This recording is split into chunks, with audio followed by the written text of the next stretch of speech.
জন্য যারা কাজ করতে পারবে সেই সমস্ত মানুষকেই খুঁজে বের করে আগামী নির্বাচনে গণ অধিকার পরিষদের ট্রাক মার্কায় নির্বাচনের সিদ্ধান্ত নিয়েছি।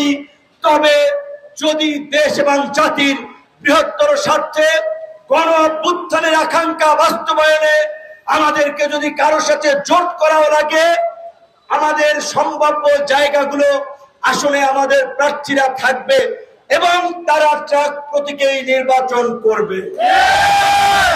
আপনারা জানেন ইতিমধ্যেই নির্বাচন কমিশনের যে গণপ্রতিনিধিত্ব অধ্যাদেশ সেটিতে বলা হয়েছে কোন কোন দল যদি জোট করে ভোট করতে হবে নিজের মার্কায়।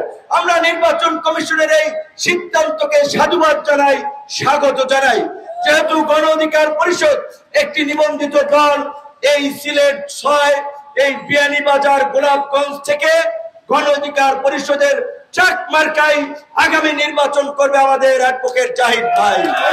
আমরা রক্তাক্ত হয়েছি আন্দোলন সংগ্রাম করতে গিয়ে, কিন্তু এখন সময় এসেছে আমাদের এই পরিবর্তনের সংগ্রামকে সাফল্যে রূপদান করার জন্য একটি ভোটের মাধ্যমে এই নতুন বিপ্লবকে সফল করা। কিন্তু আপনারা যদি সেই ভুল করেন তাহলে এই দেশের রাজনীতিতে ওই পুরানো চাঁদাবাজি ধান্দাবাজি ভাগ বাটোয়ারা মানুষের উপরে জুলুম করা জিম্মি করার সেই রাজনীতি ফিরে আসবে।